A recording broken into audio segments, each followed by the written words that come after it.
Hi, everybody, and welcome to So What Happens Next? I am one of your hosts, Thomas. I'm Amber. And I'm Patrick.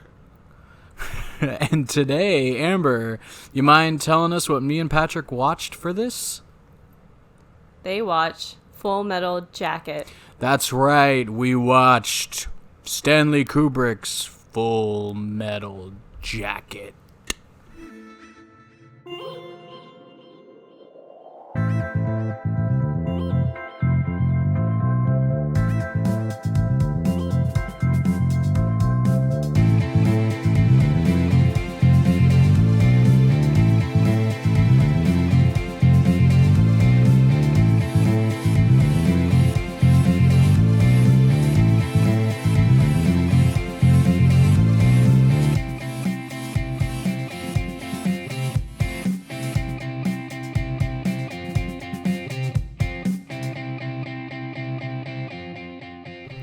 All right, everybody, so we're sitting here going to talk about Full Metal Jacket today.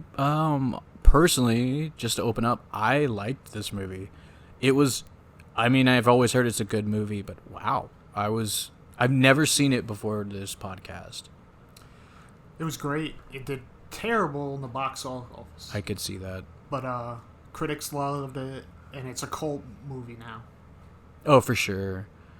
So get ready. This movie basically is about, and Patrick, correct me if I'm wrong, this movie is about sort of what one soldier sees as he's being trained to be in the military to go to Vietnam, and then what he sees in Vietnam. Not just in the military, but the Marines. Yeah, specifically the Marines. They reference the Marines a lot in this movie.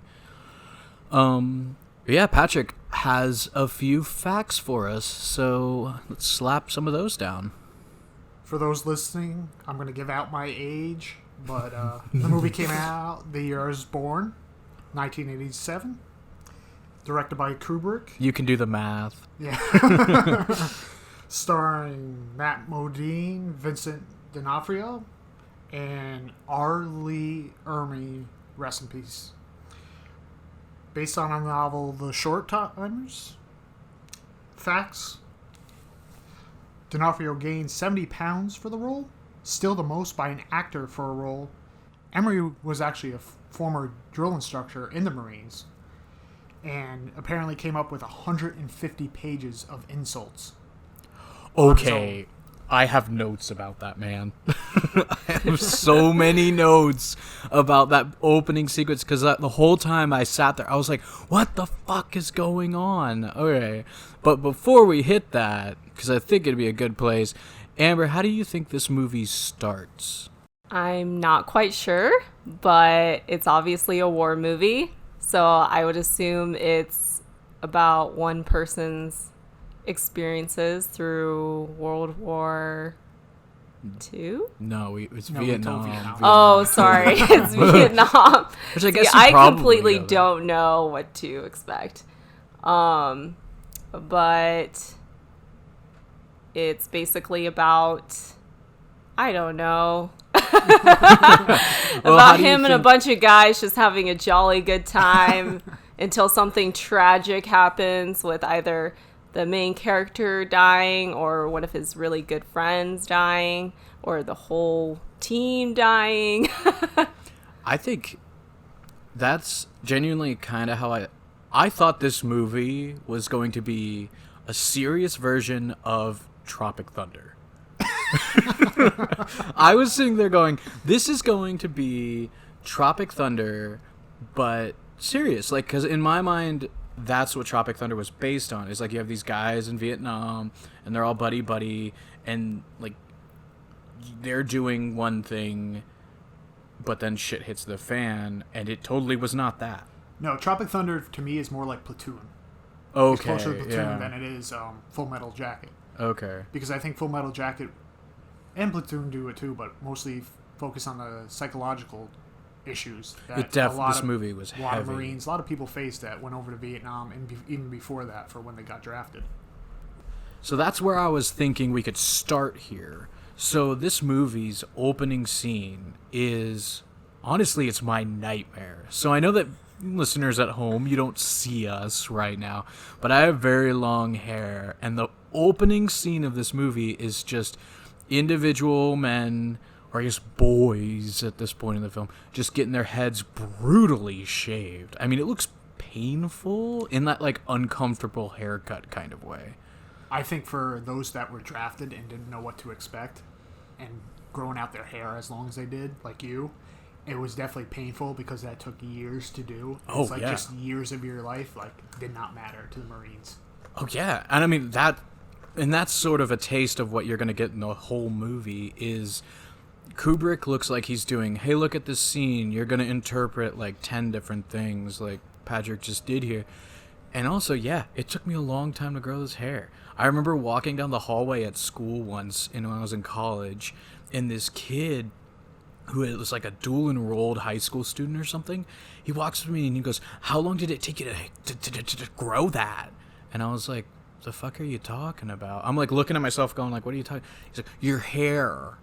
And I'm like, oh, I don't know, like I haven't cut my hair in like maybe 2 years or so. And he was like, wow, my mom would never let me do that. And I was like, okay. And this is the Marines? Yeah. This is any military will do this. I even have my head shaved to like 1 inch, and they still shave my head. Why is that? Why is that a requirement? Your hair gets stuck or something? No, it's more like conformity. So everyone looks the same, acts the same, and then once you reach a certain point, then you can get your hair cut the way you want, but it still has to be within standards. Gotcha. How does that work with black people, or like if you're a certain minority? It doesn't. You just matter. shave it. Really? Yeah, it does. I think the only people that probably wouldn't... I remember this was a big thing a few years ago, right? Like, if you were a Sikh person and you just never cut your hair, I think there was, like, conflict. There was a lot of conflict. Yeah, because it's a religious thing. Yeah, it's a religious thing, and they were allowed to keep it, but that brought a lot of conflict within the unit or platoon. Yeah. Or whatever. Or, like, what if you're Khal Drogo and you can't, like, cut your beard off? I think they would make an exception if they got Khal Drogo into the Marines. Yeah, I think they would, too. Yeah. And like, just here's a sword. You can keep your hair. And for those listening, Momoa just shaved his beard off. Oh, what? You guys didn't know that? No, I didn't see this. Yeah, he just did it yesterday for recycling purposes for the Earth or whatever bullshit. Okay. Oh, whatever. Oh, wasn't there a YouTube video on that? It was like, goodbye, Khal Drogo. Yeah. Okay. To drink water out of cans instead of plastic bottles. Okay. I have a beard, and I can drink out of cans just fine. Yeah, but you're not Jason Momoa. Jason Momo? Is it Momo or? It's a Momoa. Momoa. You're not Jason Momoa. Jason Momo. All right, so back to that. Anyway, back to Stanley Kubrick's Full Metal Jacket. So yeah, they open up and they're shaving heads, and it's just this. It's kind of a bit of a long sequence where they're getting ready to, start basic training, and this is also immediately after the sequence you meet the drill sergeant, Drill instructor. the drill instructor. That's I'm Marines. Sorry. Drill instructor. I'm Is sorry. it Bob Ross? See, I got a note about that. This guy is basically, I think, the archetype, and correct me if I'm wrong, but he's the archetype of pretty much every joke you get about a drill instructor or sergeant or whatever. Yeah. He's started it all. Yeah. Emery defined that role.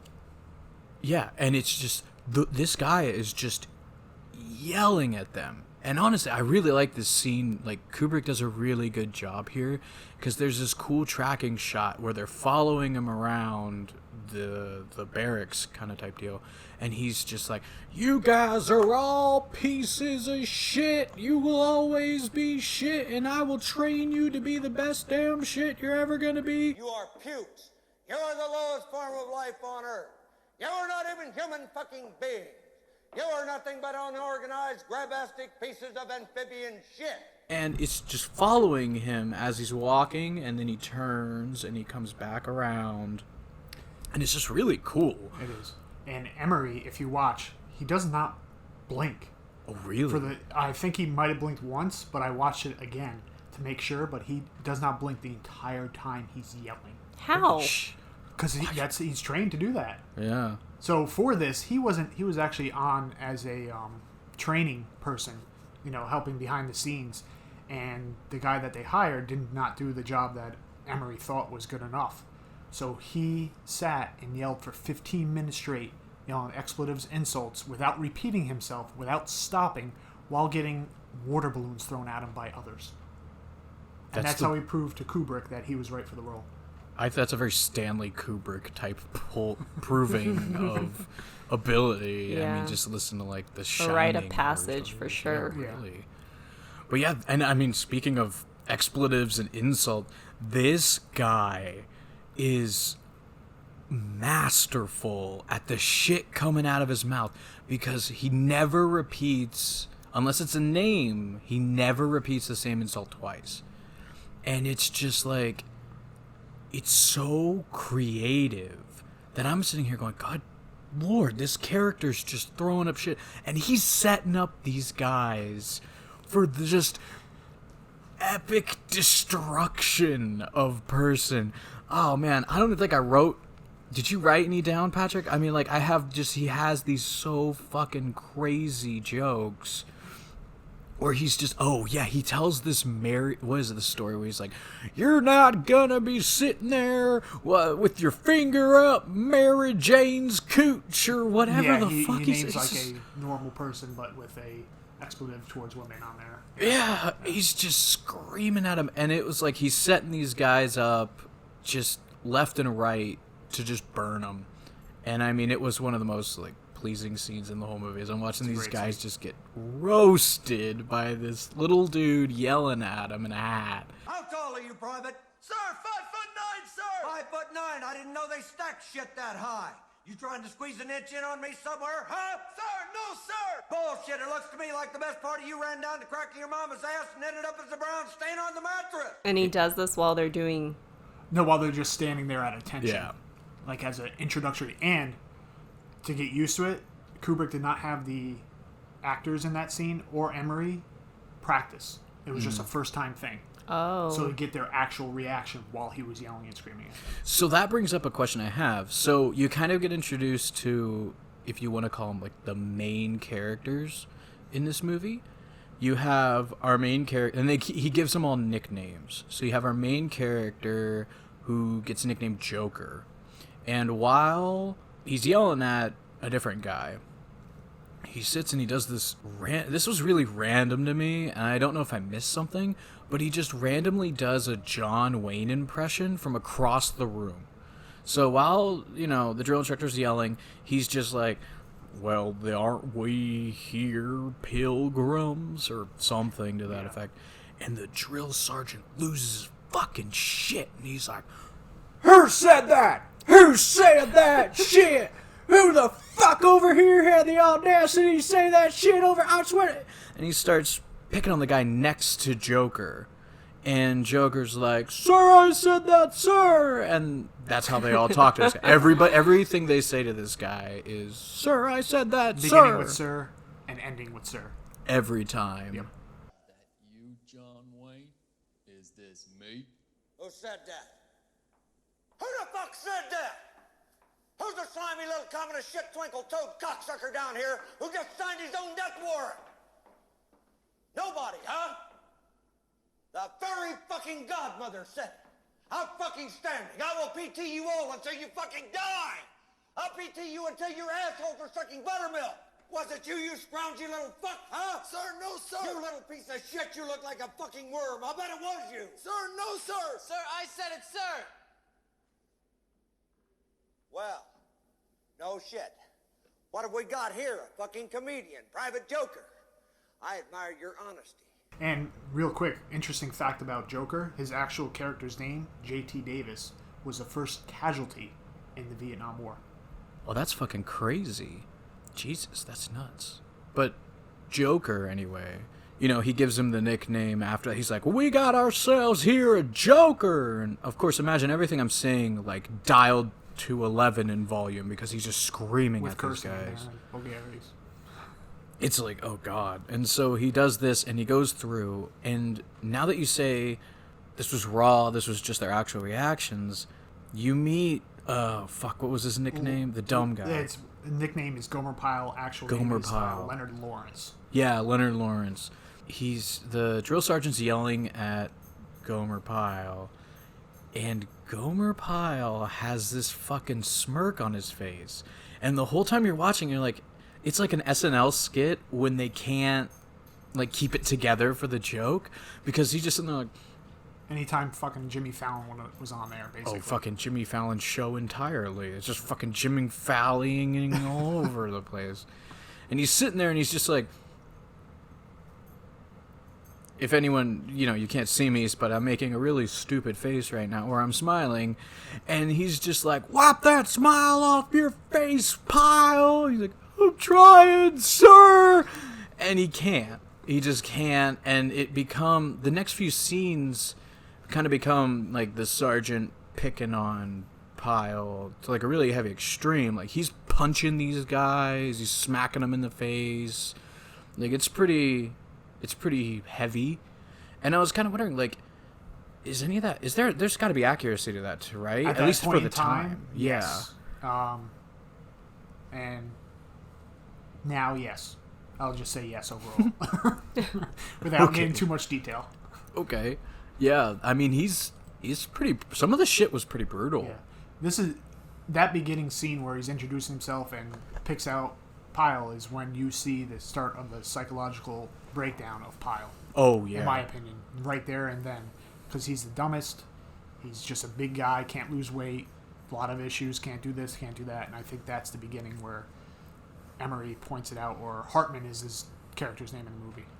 Yeah, and I mean, this is where you start to see this character lose it, and there comes a point where you're just like, oh shit, this is where it's gonna go. So for the bulk of it, I have to be saying, in this beginning of this movie, I was just sitting there waiting for something to happen. It was a weird, because you're watching this movie and they're just going through basic training, and it's mostly just a giant montage of watching. What did we say the drill guy's name was again? Hartman. You're watching Hartman just yell at these guys and like ream them. It goes on for a solid 20 minutes, I think, is about how long you watch this. Yeah, until it gets to a next point in the movie. And there's a handful of bits where you start seeing what ultimately ends up being our main character, Joker, actually just talking to people. This was something I thought was crazy, was I don't think you hear a single trainee or cadet talk to each other at all for the good 20 minutes of this movie. Yeah, it's basically just an introductory course to basic training. Yeah. And while they were doing the obstacle course in real life, D'Onofrio tore ligaments in his knees, so they had to get that surgically repaired, and then they started filming the movie again. This was because all the weight he gained, his body was not used to it. Oh shit. And then so he went through that. And some of the scenes you could see him, if you watch the way he runs or marches, you could see that he's in pain. Oh man. Fuck. Yeah, it's Stanley Kubrick. He puts his fucking dudes through hell, or put his fucking dudes through hell. But yeah, so the first 20 minutes of this movie is more or less them getting yelled at. You finally get this scene where Joker's talking to his friend, who's named Cowboy, and they're just mopping, and I think he's talking about like fucking Cowboy's sister or something like that. Yeah, what did he trade it for? Yeah, and they're actually having like a discussion about this, as opposed to just like, no, you can't fuck my sister, man. It's like, wow, and all this stupid shit. I want to slip my tube stick into your sister. What are you taking trade? What do you got? So, over the course of this, we're kind of watching Pyle getting worn down more and more and more and more. How long is basic training? 6 months? No. Year? No, like at that point in time, 9 weeks. Oh shit. 9 to 13 weeks. So 9 weeks of intensive It's shouting. well, you'll see. It's if it's 9 physical weeks. training. It's intense then. And then at well, actually, almost 20 minutes in, Joker gets made squad leader. Yeah. and then is ordered by Hartman to look after Pyle. So, Amber, what do you think happens after that? Pyle has a better time. I mean, you're not wrong. You're not wrong, because he understands a way to talk to Right. Pyle and how to teach him things. And Pyle becomes like a superhuman. I think that's a little futuristic for Kubrick, but I think that worked pretty well, maybe. 2001: A Space Odyssey. Yeah. He becomes like the Star Child. Stanley Kubrickverse. So, you're kind of right. I mean, not the super soldier thing, though that would be... I mean, I don't know what a squad leader does, but... He's basically turned Joker and Pyle into like a one-man squad, where he's just helping Pyle personally to get better at everything. Because the thing that this movie does, in a weird way, that I think didn't age well, is Pyle's really stupid. Like, he's just like, I'm watching it and I'm kind of waiting for them to be like, oh yeah, he's like mentally disabled or something. It never happened. Yeah. But he's just like really dumb to where I'm like, I want to say you're an idiot, but I feel like there's something wrong. Like, there's gotta be something with your head, but they don't talk about it. But you're right. He does give him like, hey, okay, he's really calm with him. He's like, dude, you can do this. He's encouraging him. He's showing how to put the rifle together. Like, one-on-one, you put this in, and then it's good. While everyone else is silently just putting their shit together and getting yelled at. Why is this like The Wall What do you mean? from Game of Thrones? Because that's what it is. It's kind of like they're getting yelled at. Like, like with Sam. It's very much like Jon and Sam from Game of Thrones. I guess, in a way. Just with that, well... I mean... Well, the next scene. I guess more when they do the physical stuff. I'll yeah, for sure. And then the big scene that starts another breakdown of... The bedroom? No, it's the jelly bedroom. donut. Oh, that's right. That comes first. Yeah. So what do you think happens So, yeah, there, what, Amber? what do you think we mean by jelly donut scene? Jelly donut? Yeah. That's either very sexual or... or they get jelly donuts for the first time in their life. Well, that would be kind of weird. I mean, on that sexual note, could you imagine, like, I just couldn't do it anymore, Sarge. I needed to stick it in something, and that was the closest thing I could find. That would be great. That would be hilarious, because I could imagine just, when you watch this movie, you can imagine all the shit that would come out of the Hartman's mouth. Yeah. Yes, it would be hilarious. It's like, oh, son, you think you're going to be making little jelly donut babies, you son of a bitch. You're a piece of shit, Pyle. You can't even fuck a jelly donut right. I don't see a hole. Or maybe Pyle's a really good pastry chef and he makes jelly donuts. That would be such a better ending for that character. That would be a better ending for that character. Oh, what happens is they're doing inspections and his footlocker's unlocked, and Hartman empties it and finds a jelly donut from the chow of hall. Course. And the rest of the platoon gets punished for him having the jelly donut as he eats it. And so then you see scenes where Pyle continually fucks up, and the platoon gets punished to the point where they do the old soap beating trick on Pyle, where they put soap in their socks, tie him down to his bed, and just beat the living crap out of him with it. So, Holy Jesus. What is that? What the fuck is that? What is that, Private Pyle? Sir, jelly donuts, sir! A jelly donut? Sir, yes, sir! How did it get here? Sir, I took it from the mess hall, sir! Is chow allowed in the barracks, Private Pyle? Sir, no, sir! Are you allowed to eat jelly donuts, Private Pyle? Sir, no, sir! And why not, Private Pyle? Sir, because I'm too heavy, sir! Because you are a disgusting fat body, Private Pyle! Sir, yes, sir! Then why did you hide a jelly donut in your footlocker, Private Pyle? Sir, because I was hungry, sir!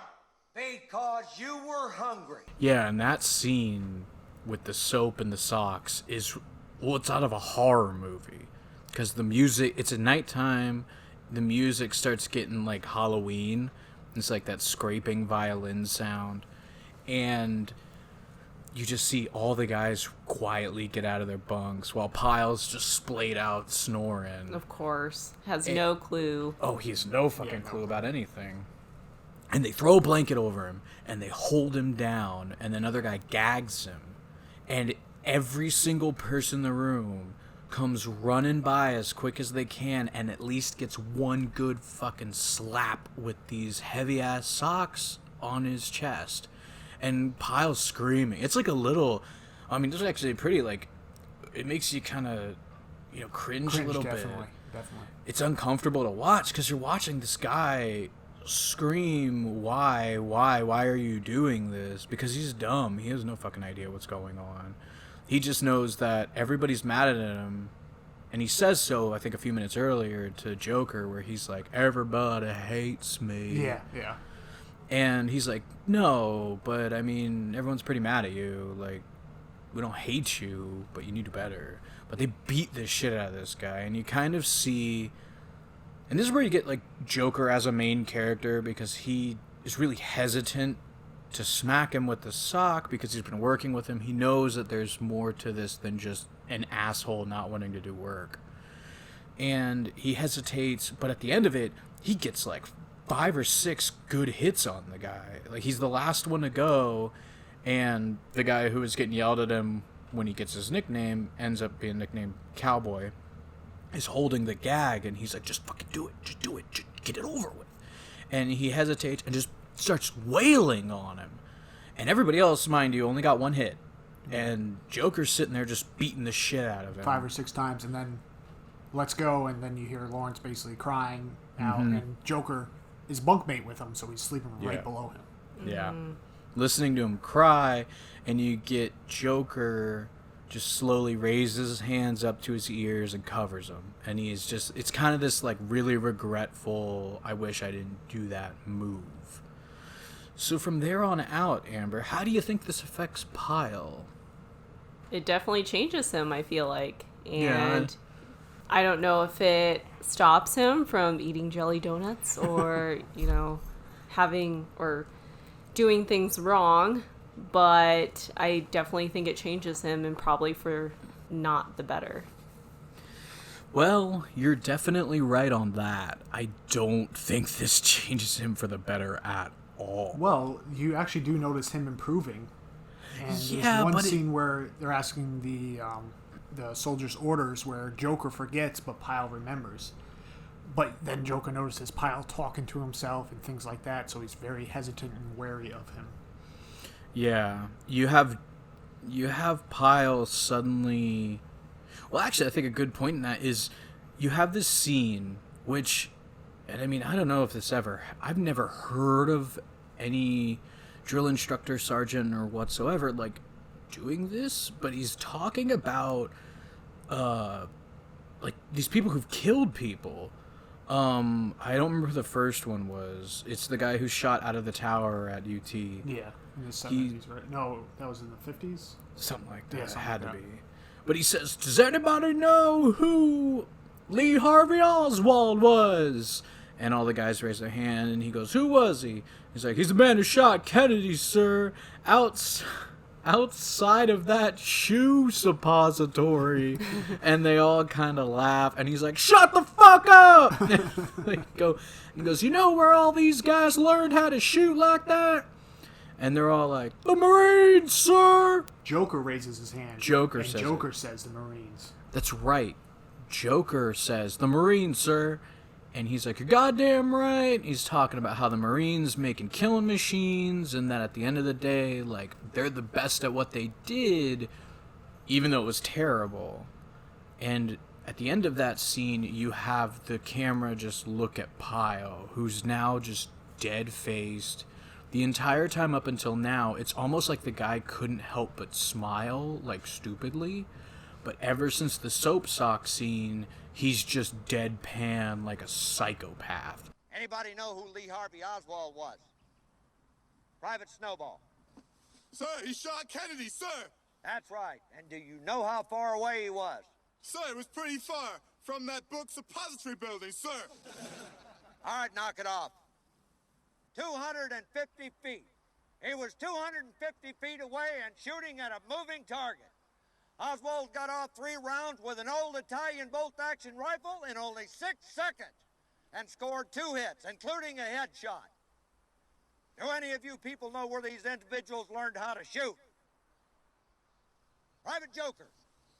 Sir, in the Marines, sir! In the Marines, outstanding. Those individuals showed what one motivated Marine and his rifle can do. And before you ladies leave my island, you will all be able to do the same thing. It's crazy. And he starts getting really good at, like, putting his gun together and marching and doing everything he was supposed to be doing. So at first you're like, oh, like me as watching this, I was thinking, oh, well, Pyle's not going to be the same guy anymore. I guess this is going to be a movie about him and Joker going to Nam and Pyle becoming like one of those crazy killing machine guys and just watching that sort of pseudo descent into this dumb guy who really wouldn't hurt anybody to this killing machine with no remorse. But well, it gets to graduation. And to me, this is an important scene also when Hartman is telling everyone where they need to report to. Mm-hmm. And everyone's infantry. Everyone is infantry. And then he gets to Joker. And it's... there's 2 people who aren't. There's one guy gets to engineering. Engineering, right, yeah. You're and then be looking Joker... for bombs or something like that, he says to the guy. Yeah, he does, the newspaper, reporting. It's like military... Public affairs stuff. He's like, what are you doing there? Journalism. Well, I did it in high school, sir. Yeah. Like, made you a fucking killer, but you're going into journalism? Yeah. Basically, what a pussy. Yeah. He's calling him out for wanting to not go slaughter people, basically. And it's just like, And it reminded me of this... Honestly, that scene reminded me of a joke from The Simpsons that they do, where Homer joins... it's like an army or navy... what's it called when they have... Reserves. He joins the Army or Navy Reserves, and they're doing a training op, and you get this caricature of their the drill instructor, and he's like, I've assigned all of you positions within the unit. Simpson, frontline infantry. Smith, frontline infantry. Now, we've graded your aptitude tests and assigned you specialities to match your skills. Frontline infantry, frontline infantry, frontline infantry, frontline infantry. I joined to make recruitment films. Well, you know where you're gonna get good footage, don't you? Ooh, tell me. Frontline infantry! And that's kind of how this scene goes, is he's just reading this list, and he's like, Cowboy, frontline infantry. You, frontline infantry. Pyle, frontline infantry, and you get this hard zoom on Pyle's face where he's just dead staring, not like scared, not anything, he's just staring. Yeah. Pickett. Sir, yes, sir. All 300 infantry. Toe jam. Sir, yes, sir. All 300 infantry. Adams. Sir, yes, sir. 1,800 engineers. You go out and find mines. Cowboy. Sir, yes, sir. All 300 infantry. Taylor. Sir, yes, sir. Oh, 300 infantry. Joker. Sir, yes, sir. 4212, basic military journalism. You gotta be shitting me, Joker. You think you're Mickey Spillane? You think you're some kind of fucking writer? Sir, I wrote for my high school newspaper, sir. Jesus H. Christ, you're not a writer. You're a killer. A killer, yes, sir. Gomer Pyle. Gomer Pyle! Sir, yes, sir. You forget your fucking name? All 300 infantry. You made it. And I honestly thought it was going to be, I'm ready to kill people. Like, all right, fine, I'm going to go and I'm going to start murdering people. But it's not. So, Amber, what happens to Pyle next? I'll give you one solid clue. We don't see Pyle anymore after this next scene. He kills himself. Sort of. Elaborate. He commits suicide? Okay. Or someone else kills him. And you're right. Kind of relieves him of... No. Doesn't go that far. Joker pulls Firewatch. So explain Firewatch, because this was something I didn't quite understand. Yeah, Firewatch is when one soldier is assigned. Well, it usually happens in shifts, but they walk up and down the line overnight to make sure no one leaves their bunk or runs away or does anything bad. Oh. And then Joker finds Pyle in the bathroom, or the head, and he's loading his rifle with live rounds. In, like, their sleeping quarters. Yeah. So he's got his rifle, and he's putting ammo in, and Joker asks him, he's scared as shit, because he's like, it's the middle of the night, everyone's supposed to be in bed. Yeah, and this is kind of what I thought would happen before, like, oh, he's gonna turn on the camp and do, like, go crazy. I had the same, the whole time watching this sequence, I was just like, he's gonna at least fuck that sergeant, or the drill instructor. Yeah. He's gonna murder that guy. And the whole time, because there's the scene where he's gonna go all Kylo Ren on. he's gonna, like, destroy the Marine Temple or whatever. Yeah, it's a very well done scene. Yeah. This made me go from, like, what's happening in this movie to, oh fuck, like, whoa. Joker asks him what he's doing, and he's loading, and he says 7.62 millimeter full metal jacket. Yeah, that's where you get that famous titular scene. Yeah. 7.62 millimeter full metal jacket. And that was something, when at the beginning of this movie, I wrote a note where I was like, man, the guy who plays Pyle with the whole stupid smile is either a fucking moron or he's a great actor. And when you see this scene, I was like, this guy's a great actor. It's terrifying. Yeah. Because you have Joker standing there like, this guy has a fucking, like, live ammunition with his rifle. He's sitting there on the toilet looking like a psychopath in his underwear. And he's just loaded. And he's like, Pyle, you got a live ammunition there? And then he says the titular line. And real quick fact. Yeah. Modine actually saw D'Onofrio, they were friends or acquaintances, outside working out as a bouncer at the Hard Rock Cafe in L.A. And at that time, D'Onofrio was doing theater and bouncer.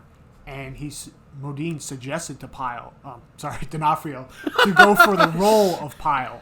And that's what led him to start acting, because it was his first major role in anything. I mean, he did a great job. Yeah, he did a fantastic He's only job. in the movie for maybe like half an hour, Yeah. and he does a great job, and he barely says anything.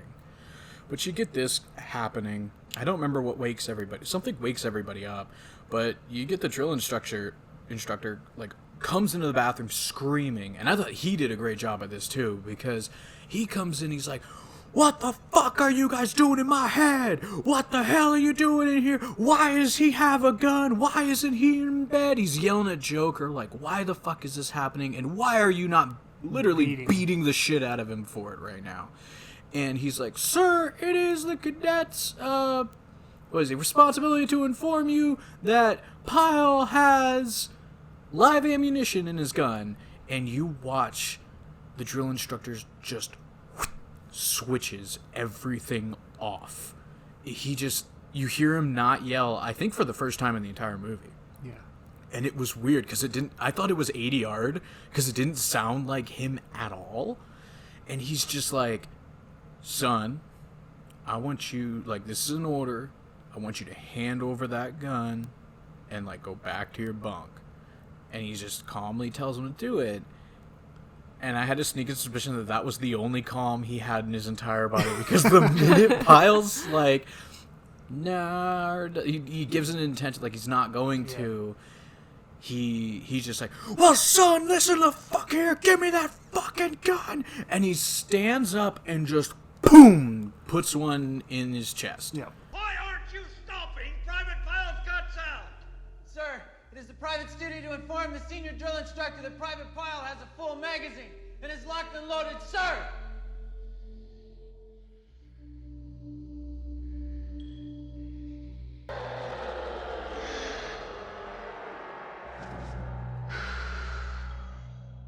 And you have Joker's like, oh fuck, like, oh shit, he just shot him. And he's just on the ground, he's dead. And Pyle just looks at him, he's smiling. Yeah. And he just sits back down on the toilet, and like puts the gun on the ground. Oh, I remember what's happening. What woke everybody up was they're doing these like gun, these like rifle movements, attention movements with them, and Pyle loses it, and he just starts doing them all, and he's yelling. He's like, left shoulder, right shoulder, rest, all this stuff. That's what wakes him up. Yeah.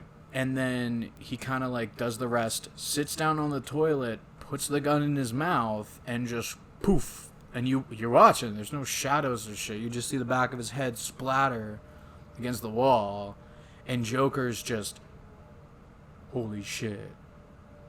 And then I think it just... And scene. Yeah. And location, and they go to Vietnam after that. Yeah, next scene they're in Vietnam. Yeah. So, in Vietnam now, what do you think are opening, Amber? So we just get to Vietnam from that. What's happening in Vietnam in this scene? War. You think? Yeah. No. That's not war. We get some battle all. scenes. See, you don't have as many battle scenes as I think you do in other movies like this. Yeah. This, many people I think might recognize, is that famous "Me So Horny" scene from this movie, which I didn't know was from this movie. Me Love You Long Time. Me Love You Long Time. Yeah. So you got to remember, Joker is now a reporter, basically. Oh, journalism. Yeah. Okay. So they're doing wartime journalism in Vietnam. So they're sitting at like a bar or cafe or something. Him and this guy we haven't met yet. I think his name's Rafterman. Rafterman's his name, yeah. And Rafterman's complaining, or actually the scene's like you're following this Vietnamese woman who's clearly like a prostitute, walk up, and she's trying to entice them, like, you know, come on, it's gonna be $15. And I mean, you've heard, there's so many just songs and things that have like made fun of this or used this as a sample. Hey baby, you got girlfriend Vietnam? Not just this minute. Yeah. Well baby, me so horny. Me so horny. Me love you long time. And you get this whole long sequence of that where they get her down to like $10, and then some dude steals the camera. Rafterman's camera, yeah. Yeah, so like Rafterman takes a picture of them, and then this guy jumps off a moped or something, hauls ass, grabs the camera, does this weird karate shit. Yeah. It was like, it's just silly and dumb. It's like he takes the camera, runs towards his buddy on the moped, stops, turns around and goes, yeah, does this whole like spinning flying kick, all that. Then, then Joker does it back. Does it back, but actually, you know, much more poorer. Oh, he's like, and then it just fades out of that. They don't ever give a shit about the camera. They don't care about what goes on. It just fades out of that. You know, I did have a question though. Yeah. There's one thing we sort of skipped over that I was confused. So in the military, like, do you have to be Christian in the military? Because we do get a bit of that. No, but it's the Marines traditionally are all about God and country. Gotcha. So in one of the scenes, Hartman's yelling at Joker because he says he doesn't believe in the Virgin Mary, right? Yeah, he's like, "Do you love the Virgin Mary?" And he's like, "I don't believe in the Virgin Mary, sir." And he like gut checks him. Gut checks him, yeah. It was fucking... I'm like, oh, damn. Like, let's relax. Yes. And he wakes them all up for church on Sunday. Yeah. And it was... I was like... How do you go to church? Oh, they have them on... They have them. They have churches on... I mean... Yeah. Okay. I was thinking this was out in the middle of nowhere, but... It kind of is, but it's... Paris Island, South Carolina. Yeah. Okay. Yes. It's one of the Carolinas. It's either like Carolina or Texas. There's two... No, it's for sure Carolina. It's just one of them. I don't know which one. Yeah, that threw me off. I was like, I mean, it's the 70s, I guess. Maybe so I forgot that little part, but... Yeah. Do they ever go out and do stuff? What do you mean, do stuff? Like, fun stuff? No. No. It never shows it. Not... No. It's not like Stripes. It's not like Stripes. I don't know if you've seen Stripes. No. Okay. But I've seen other... Well, not to go like back to the Game of Thrones thing. It's not like they're like, oh, we're going to the piss-poor town just south of here and, like, go party or partying and fucking and shit. Yeah. They're not doing that. No, but I'm sure in other war movies they're you know, there's this one scene where they're all dancing around because they won. They had one small victory. Yeah, there's nothing like that in this. Okay. Yeah. Though, could you imagine, like, an Animal House version of this movie, where it's like Animal House but on a military base, and they have to like escape and go have a party and well, that's what Stripes is to me. Yeah, in a way. But anyway, I was actually again wondering, like, if this movie became like a hard horror movie where Pyle is just like a psychopathic killer hunting down these people at the training. Like, we never go to Vietnam.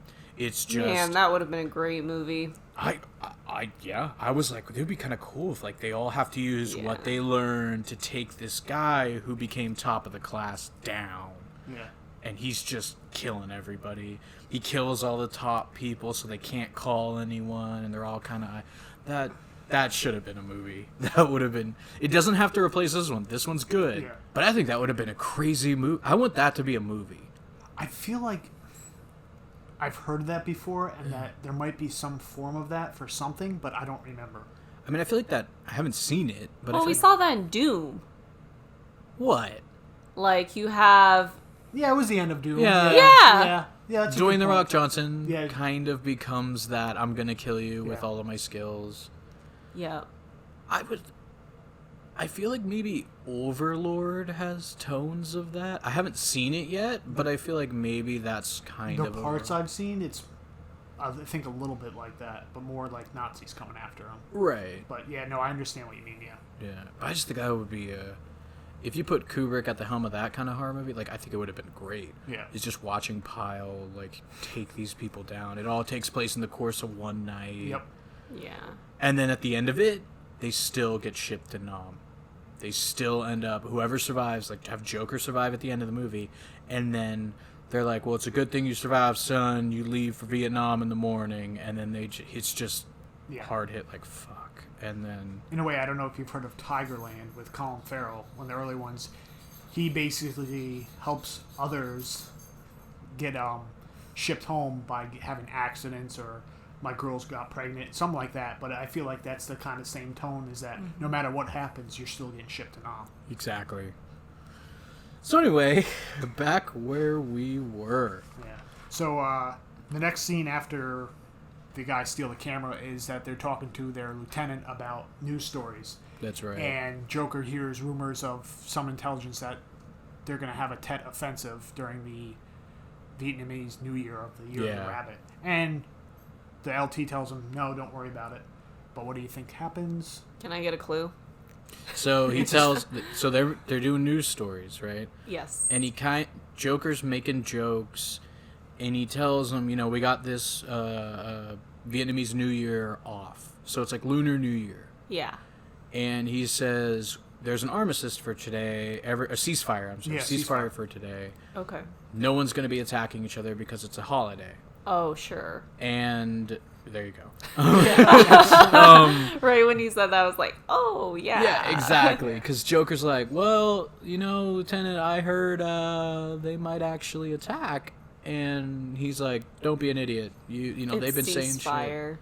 Yeah, they've been saying shit like that the whole time.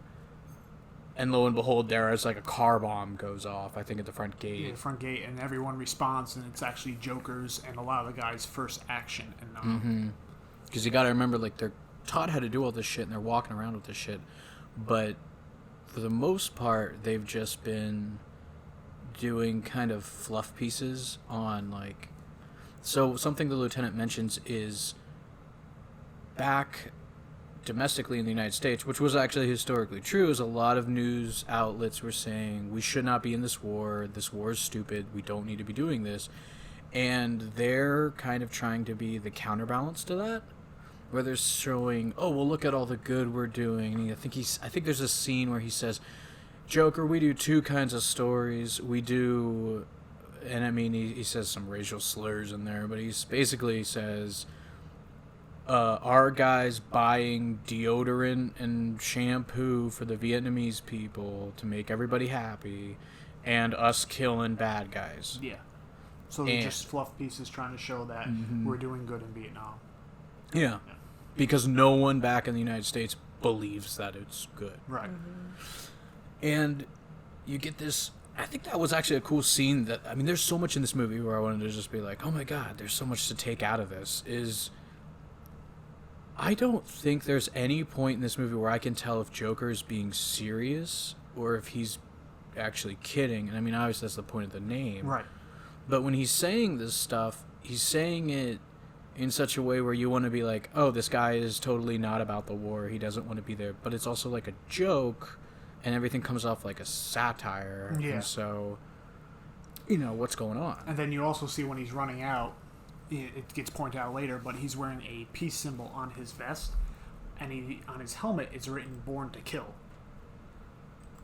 And yeah. He talks about it later in the movie while narrating it, and also with one of the colonels who dresses him down. Yeah, and you definitely get, and we'll get to that scene, but you definitely get this, like, the born to kill versus the peace thing. He's like, well, I think it's just the duality of man, sir, and it's like, okay, yeah. But you do get this, like, I think that's what, if anything, even if you didn't contradiction. say it. Yeah, exactly. But so you get the Tet Offensive, and prior to the Tet Offensive, you have Rafterman complaining that he's like, I want to see some action, man. I want to get out there. Like, let me go out there. And Joker, well, I guess it's like a CO or higher up of him in some way, shape, or form. Joker's a sergeant, and I think Rafterman's either a private or specialist at the time. Okay. Because he's like, I'm not letting you go out there. And he's making jokes like, oh, your mom will kill me if I, like, let you go out there and you die. So, I mean, like, and you sort of have Rafterman just kind of going, well, come on, dude, like, let me go out there. And he's like, nah, joke, why you can't. And you can tell that that Joker's just like, I don't want you to go out there because I know what's out there, and you don't need that. Yeah.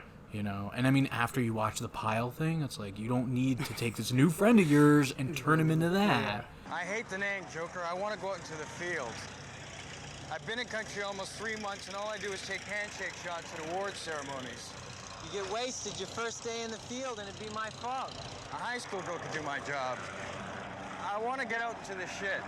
I want to get some trigger time. If you get killed, your mom will find me after I rotate back to the world, and she'll beat the shit out of me.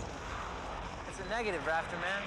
So the Tet attack, and everything's really fucked. Yeah. So at their just small little installation they got going on, everything's fucked up, and they say, okay, we need people to go out to the other areas of the country because we didn't have a hard hit, we're still functioning, but other places are royally fucked, and we need to cover what's going on there.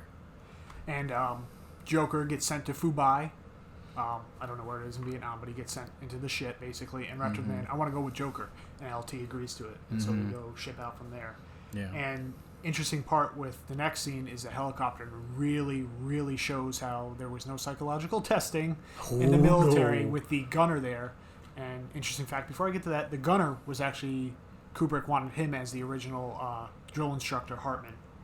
That would have been... Because the guy was a comedian, and I don't think it would have worked as well. No way. No. But as they're going to Fubai, the gunner is just shooting people. Not military, civilians, and things like that. Yeah. Women, children. And he's like, I got a confirmed 152 kills. Yeah. And Joker goes, how many of those are women and children? He goes, I don't know. I just do it. So, yeah. And then he makes... So we're sitting there in the helicopter, and they're flying over, just going to where they're going. And it's flying over like rice paddies and stuff. And you just see this guy. It opens up on Rafterman, and he looks like he's going to vomit. Yeah. He keeps like gagging. And you have this guy just yelling, get some, yeah, get some. And he's shooting the machine gun out of the helicopter. No one's stopping him. No one's really egging him on, but no one's doing anything about this. And, I mean, when you watch this and you know about Vietnam, you're kind of like, okay, yeah, he's clearly killing innocent people. But the scene doesn't really show you that at first. You just kind of see everybody sitting there watching this psychotic dude just shooting out the window. So it goes on for long enough where I honestly was kind of like, is he just shooting for the fucking hell of it? Is that what we're showing here? And then it's like, oh, no, never mind, because then it cuts to, like, the barrel of the gun. And you just see farmers, like, running away, and he's just shooting them down. And then I think he makes some more racial slurs. Where it's like, oh, a dead Vietnamese guy is the only good Vietnamese guy is a dead Vietnamese guy. Right. And Joker's kind of, once again, poking holes in that, because then he asks him, because I think, the gunner is like, you guys should do a story about me.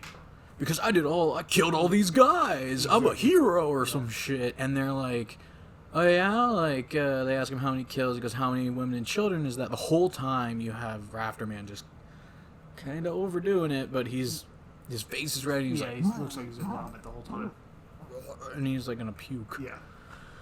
And he makes a joke. He goes, so you're okay killing women and children? And then he says, yeah, because you don't have to. He makes some kind of hunting joke. You don't have to lead him as long or something. Yeah, lead like him as far. Yeah. So like if you're like leading him with the sight, yeah. And it's this scene that makes you. I mean, there's a lot of scenes in this movie that make you go, and I'm sure this was the point of the movie, is make you go, this is really uncomfortable. Like it's just uncomfortable to watch, in like a great way when it's a movie, because you're like, wow, this is what you meant to do and it worked. Exactly. But you're just like, Jesus Christ, there's people like that who are actually out there doing this? This is insane. Hey, get some, baby! Get some!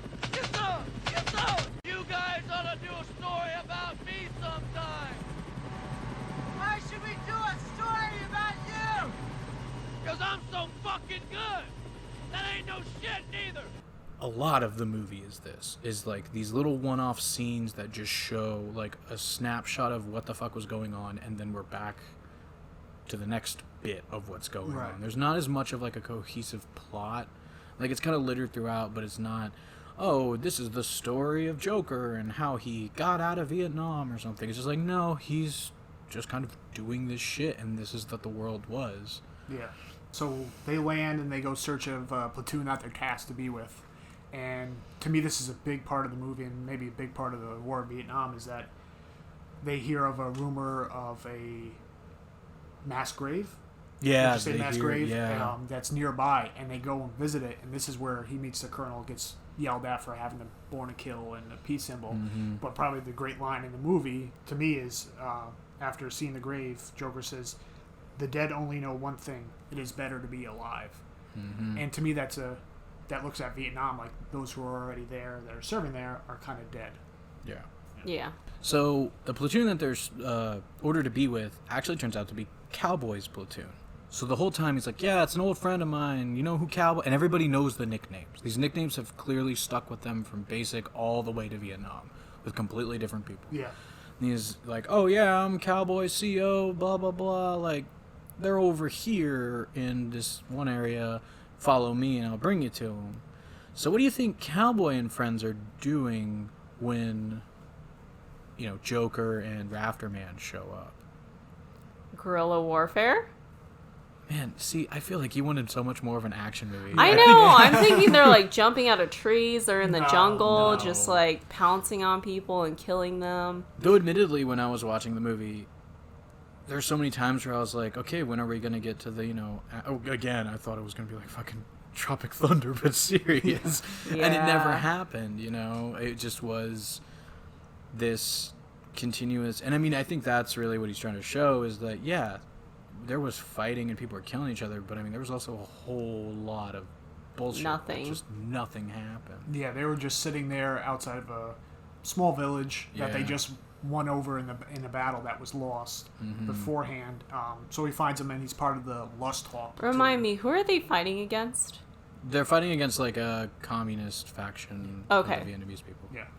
And the Lust Hawk platoon, and they have some sort of model. I don't remember what it is off the top of my head now. So they're sitting there and they do this whole like hugging it out scene because it's like, holy shit, oh my god, Cowboy, it's you. He's like, oh my god, Joker, it's you. Yeah, you're both alive. Yeah, exactly. They're both. I thought you were fucking dead at some point.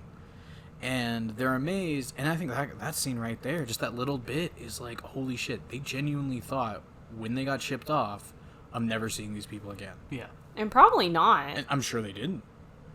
And it's just, you get this, like, they're very fucking overjoyed. Cowboy's overjoyed to see Joker because he's like, oh my god, you're alive. You were like my best friend and you're fucking alive. This was such a funny, because while they're hugging it out, Rafterman's just like standing there. And I feel like they didn't tell him what to do. Because he's just like, oh, this is like when my new best friend meets one of his old best friends, and I'm just going, because he's just standing looking around like this is really awkward. I mean, I'm sorry, I'm his best friend now. It's nice to meet you.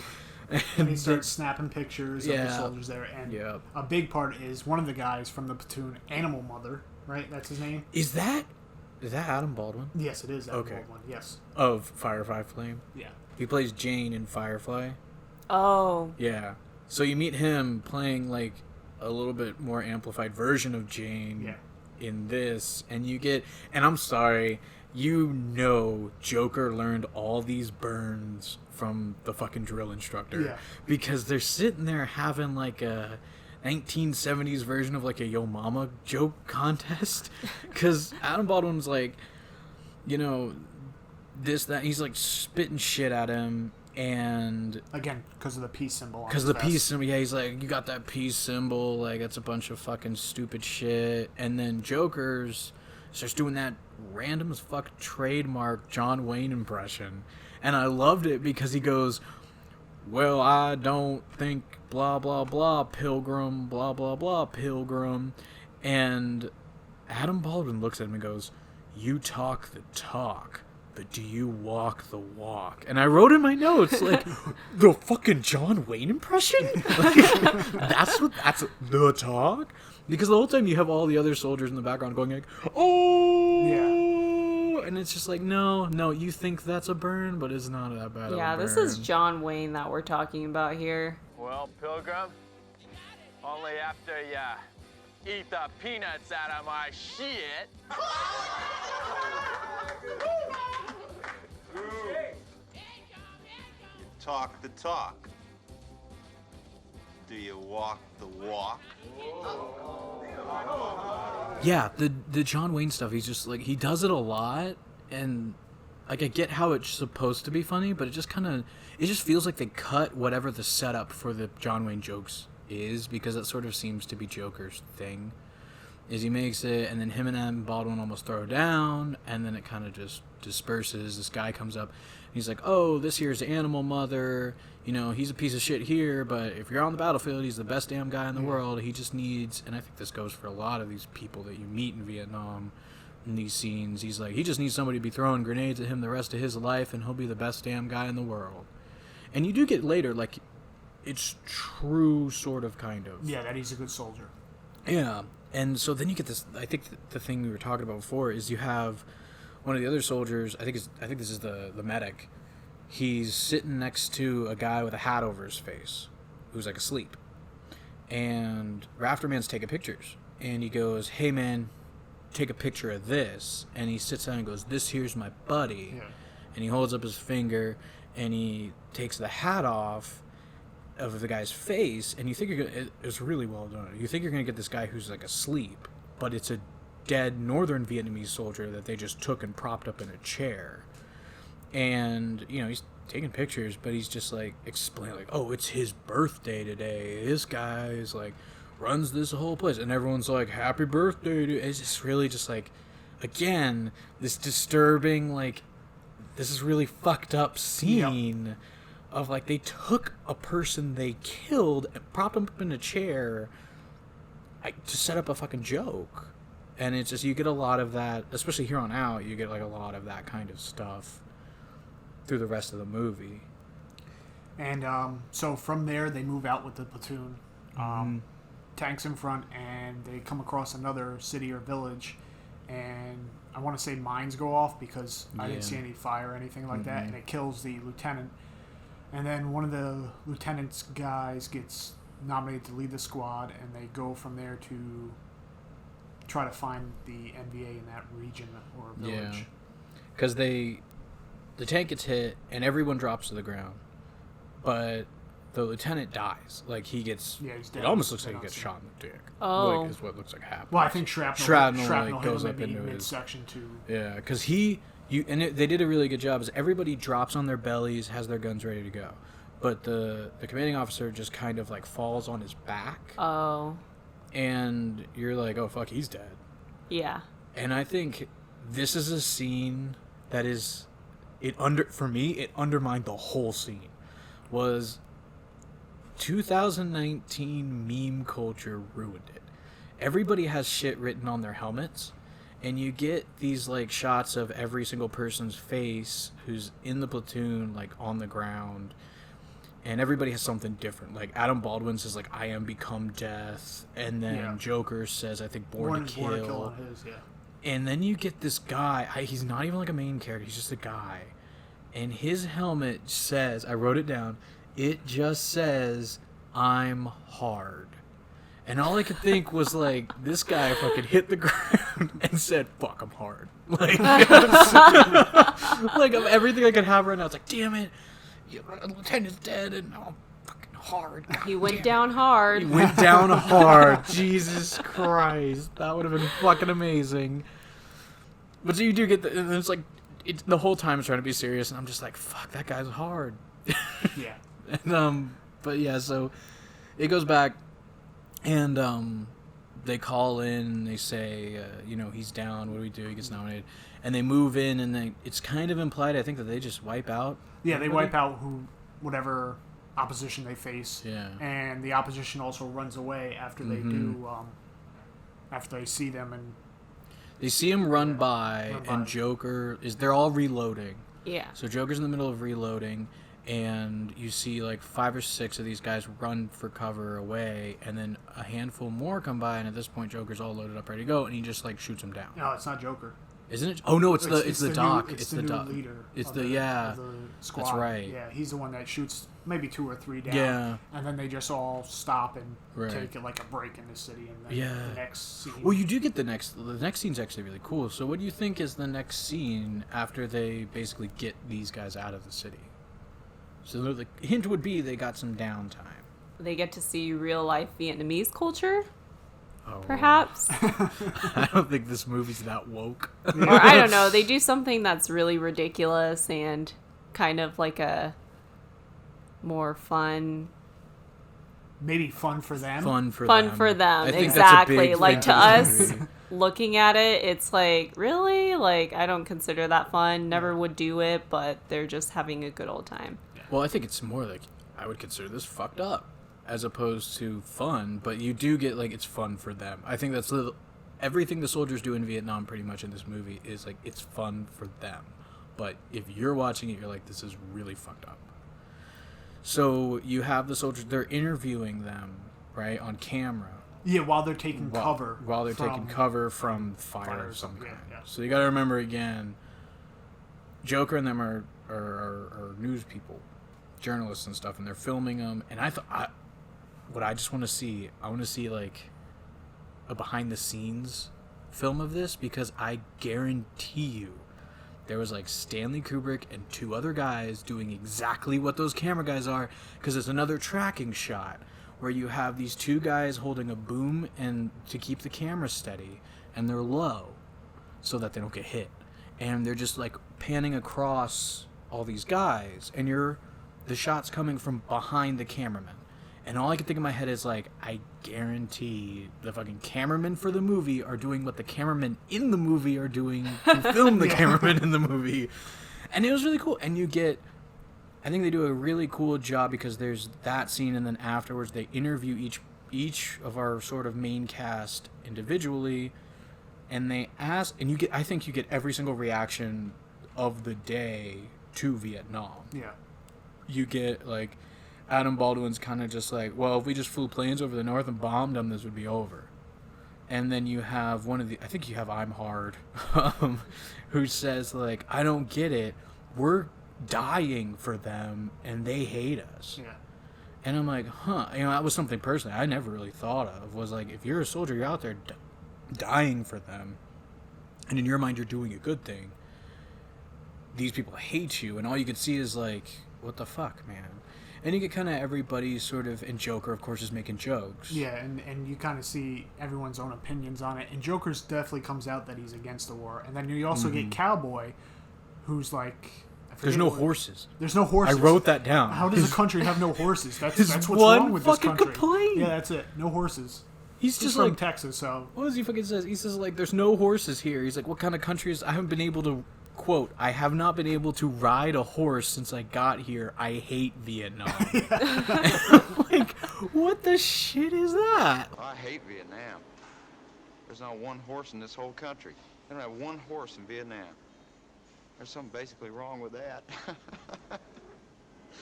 of all the complaints, and of course, I think, he's from Texas or whatever, which is actually a funny thing in the beginning. Steers and queers, he's only from Texas. Which are you? The Burns is that he sets. When I was saying he's setting him up for Burns, the way Cowboy gets his name is the drill instructor is yelling at him, and he goes, "Where are you from, son?" And he's just like, "Texas, sir." And he goes, "Texas, son of a bitch. Only steers and queers come from Texas, and you sure as shit don't look like a steer to me, boy." Where in the hell are you from anyway, Private? Sir, Texas, sir! Holy dog shit, Texas, only steers and queers come from Texas, Private Cowboy. And you don't much look like a steer to me, so that kind of narrows it down. And then he's just like, "Well, you're going to be called a cowboy because you're from Texas." And he goes through the whole, "Are you queer? You like to suck dick?" Oh, God. He goes through that whole thing. But yeah, then Cowboy's interview, I like Cowboy's interview because it made me laugh. It was one of the few because, no fucking horses, I want to ride a goddamn horse. It's like, of all, because he opens it saying, "I hate Vietnam." Then he's like, "There's no horses to ride." And I mean, oh god, we could have spent this whole episode on the fucking drill instructors insults, but so we do all that where they're interviewing everybody, and then you have so 2 guys get killed in this like skirmish. You have, well, I think before that they have another hooker scene, right? No, that's after. That's after. Okay. That's after. So you kind of have this like farewell to our comrades who died, and you have these 2. You have their lieutenant who died, and this other guy. I don't think you ever see him get killed on screen. It's just this other guy. Yeah, I think so. And they're both in this grave, or they're both laying on a mat, probably getting ready to go home.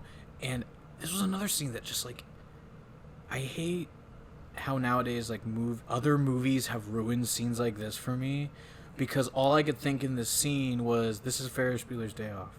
It's the scene in Ferris Bueller's Day Off where Cameron is looking at the pointillism picture. Yeah. It's down at the Art Institute, where of all the people sitting at the park, and it's just like cut to his face, cut to the other one, cut to his face, it's closer, cut to the picture's face, and it's closer. Because that's the type of cut they're doing for everybody's face. And the whole time, like, this is supposed to be serious reactions, and I can't take it at all like that, because the movie 10 years later fucking ruined it. Yeah. But, again, you get kind of the other end of the interview reactions, where you have every single person saying goodbye in one way, shape, or form. And some of them are like, "You're in a better place." Some of them, I think Adam Baldwin's like, "I'm glad it was you, not me. It's better off you, not me." And then you get Rafterman, who's like freshly there off the boat, and he says, "At least you died fighting for a good cause." And Adam Baldwin's like, "What the fuck good cause are you talking about?" And you kind of get this moment where, like, which I was kind of thought, oh, he's just this mindless, I'm gonna fucking kill everybody thing. But you get, like, he knows that, there is no reason for them to be there. Yeah. That they're just blindly killing people. He's just totally okay blindly killing people because he's like, I'd rather go out killing people, whatever. I think he says slaughtering people. Yeah, something like that. Than not. And I think it's supposed to be sort of like dying with my sword in my hand kind of type thing, rather than asleep in my bed. But you do get that. And Cowboy gets nominated as squad leader at this point. Yep. Because now you got everybody's dead, so they're like, "Cowboy, you're the now squad leader. Take them out and continue doing." They think they got everybody out of there, and they say they think that the Northern Vietnamese moved back to the Perfume River, which I think at the time was the border between North and South Vietnam. Yeah. So they say, go out there and just do a security sweep to make sure that they're actually gone. So this will bring us to the climax of this movie, I think. And the last thing I'll say is, like, during their sweep, it turns out that they missed it. They did something wrong at a checkpoint and they got lost. So, Amber, what do you think happens in the climax of this movie? I think that... So they obviously get lost, like you say, right. And they end up at the wrong place at the wrong time, and the scene cuts to black, and shit. You don't really know what happens. Oh, but all you hear is gunshots. Holy shit, that would have been amazing. So you don't know if whether they died or if they lived. I don't know. That would have been cool. Yeah. I mean, I like what happened because it kind of gives you the flip, but, like, holy shit, that would have been cool. Yeah, but I think that would have misinterpreted Kubrick's meaning behind the movie, because he definitely wants people to see how Well, we'll get to their it. actions. Yeah. Soldiers' actions after all the shit they go through. Yeah. I see. So, we're about to go through some shit that'll only be minutes for you, and it'll be about 1 hour, 56 minutes, and roughly 17 seconds, if I recall the timestamp for this movie. So sit tight, and you'll be back to listen to our dulcet tones in a few minutes.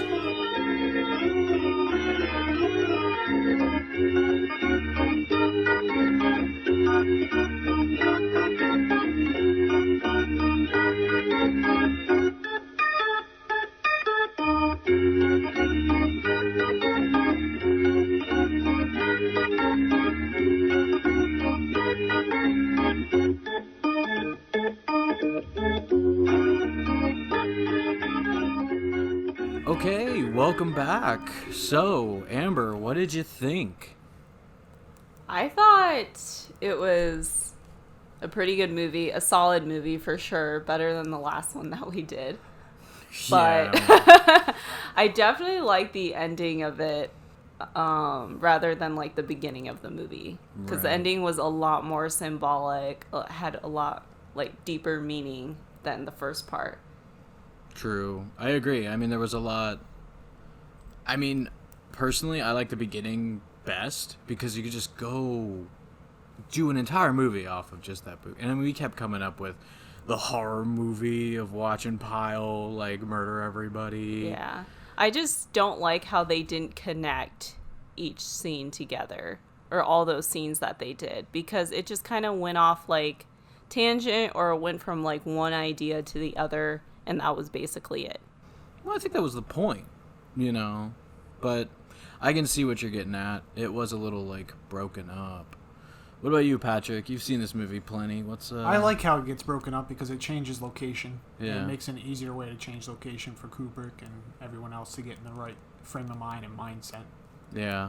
I think I like how it sort of shows, like, what was going on, I think, in the war. Is it's just a bunch of shit was happening and there was no real direction. I'm sure there's some... Oh, that makes sense. Like a war without direction. Yeah. Yeah. Well, I did some snooping while we watched it, and this movie actually had a budget of only $30 million. Like, oh. I mean, that's a lot of money, but as far as movies today are made, I mean, jeez. I mean, with the set design of this, they're building they're building all these buildings to be blown up. Patrick, you were saying they were importing trees? Trees, yeah. Palm trees. Oh, my God. Well, this movie made $120 million. Oh, wow. So they made... Okay. Almost like $100 million profit. So it was a box office success. Yeah. Oh, yeah, proportionally, anyway. But even though the three of us liked this movie, there are some people who really didn't like this movie. So since this is a reportedly good movie that we did, I went ahead and found some 1-star reviews on Amazon while we were giving it a watch. And, I mean, aside from a lot of them, which are just sort of like... I was in the military and I should have, known better. This is so inaccurate. I was there. It was nothing like, this is liberal bullshit, all that Alex Jones shit going on. I did find a few 1-star reviews. They're just like, it's sort of like, I don't understand what these people expect. So, for instance, the first one I have here is from Stephanie earlier this year, actually in January.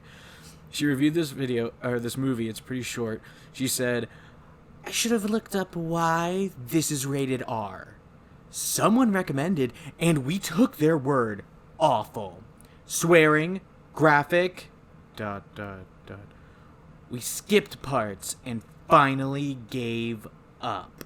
It's like, lady, it's rated R first of all. It's called Full Metal Jacket. Exactly. Like, what were you expecting? She's like, it swore, it was graphic. It's just like, I don't... That's just a stupid person. It's ridiculous. Is. Okay. I'm sure she thought it was going to be like Grease, except... like, Full Metal Jacket. That's what John Travolta wore in that movie. Was a jacket with studs. It was metal, and it was a full jacket, not a vest.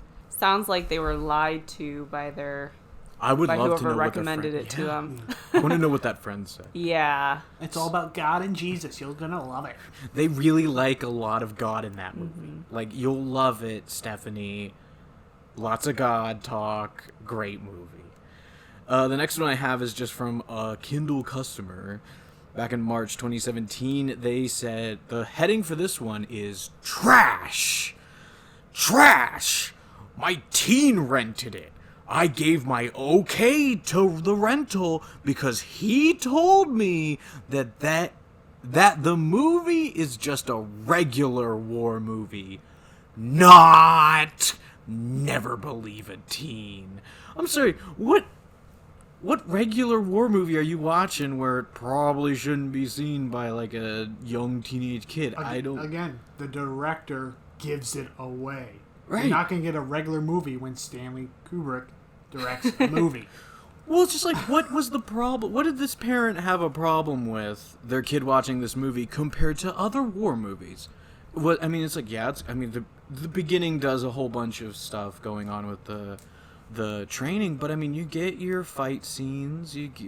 I guess you have a little bit more sexual innuendo, but you don't actually have any sex in this movie. Yeah. I mean, go watch like Saving Private Ryan. You got the whole beach and when it comes scene. to swearing, it's pretty. Yeah. Yeah, it's not.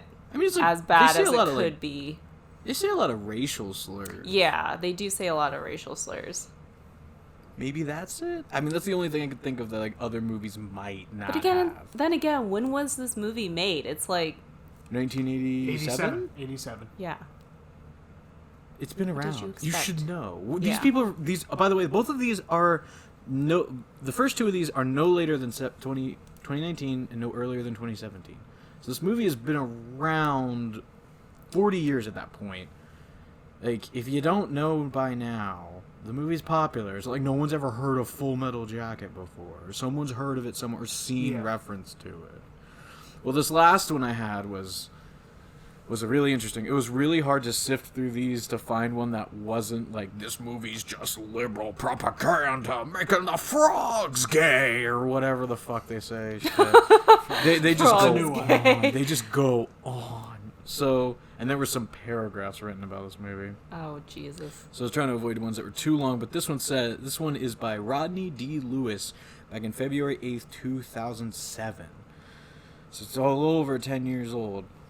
Says, I should have known better. I do not like Kubrick's movies. So before I go any further, why the fuck are you messing with this one? Yeah. I thought Space Odyssey 2001, which I'm pretty sure is not the title, was incomprehensible and I believe he meant to say shied, but he spelled it like shed, but misspelled shed. So it's just really weird. He's like, and have shied away from his stuff ever since. But being a war movie fan, I weakened and paid the price. A waste of time. Looks like most of it was shot on the backlot in England. The name of the movie was good, and the graphic on the DVD cover, that's the best I can say about it. So you're comparing... Wait, what is he talking about? The that's Space Odyssey or the Full Metal Jacket? What are you talking about? Yeah, he doesn't really go into any description about why he didn't like the movie. He just... So, Rodney, you're an idiot. Yeah. I mean, it's like, Rodney from 2007. Rodney from 2007. Well, it's like, he's like, it looks like I got shot on a backlot in England. It's like, spoiler, Rodney. It's a war movie. Got shot in England. Shot almost actually shot exclusively in England, except, and I looked into this while we were watching, some stock footage, or not stock footage, but archival footage from Paris Island, actually. So with that scene, while we were watching it, one of the things I noted while I was looking up facts about this movie is that they did use archival footage, and there is a scene there where it looks like they were filming an actual graduation. That was probably what they were talking about. Yeah. So, in the spirit of So What Happens Next, how about we go through and we say how we think this movie should have ended. You can do anything you want, pick whatever you want to say. Amber, you have just saw this movie for the first time. If you could have changed that movie's ending in any way, shape, and form, crazy as you want, regular as you want, what would you do? I think it really would have been great if the entire platoon had all died except for Joker. because it really would have made an impact on the film and just kind of set it out there, like, or maybe even with him dying, like, it really would have sent a message. Yeah, like, I could it's see all, that. you know, for nothing. Yeah. That's like how he's critiquing the war the entire time, and at the Not end, that the ending was bad. It was actually better than I thought. No, like, yeah. how I thought it would end.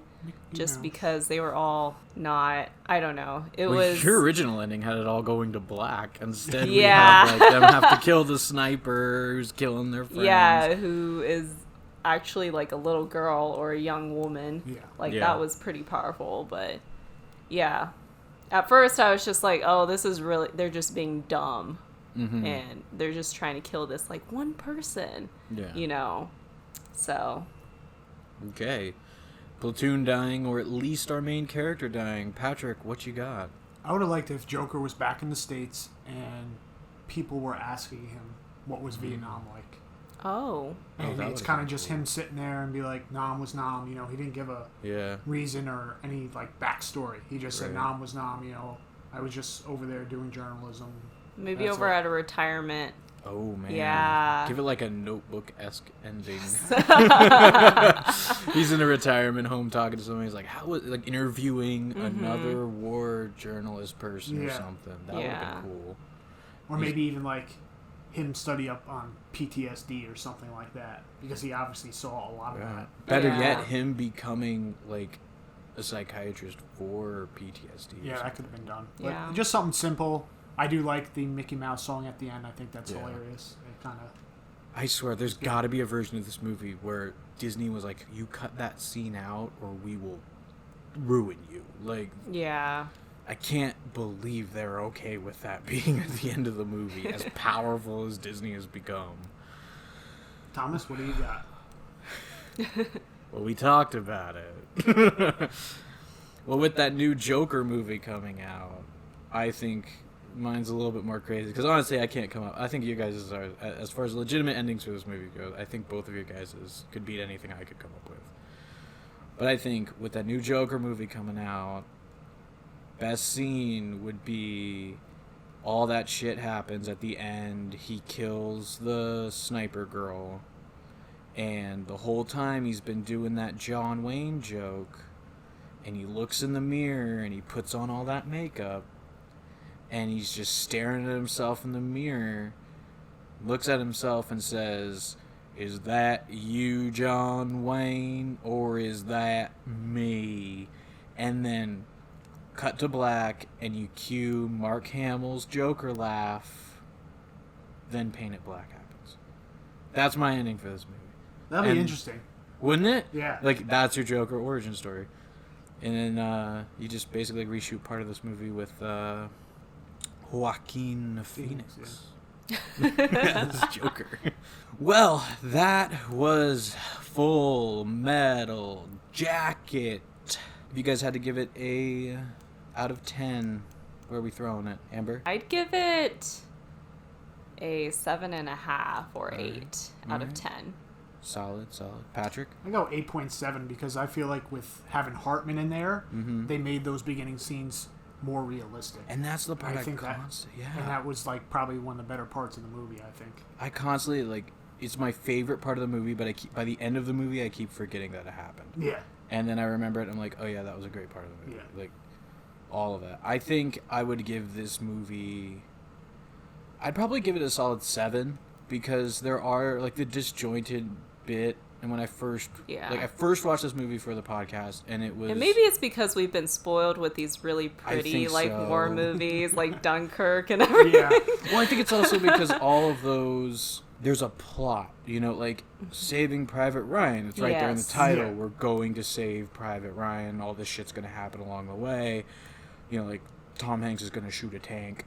That kind of thing. But this movie, there's nothing actually happening that is a plot. I mean, I guess at the end you kind of have Joker, you know, recording what's going on for the newspaper stuff. But outside of that, there's nothing happening in this movie.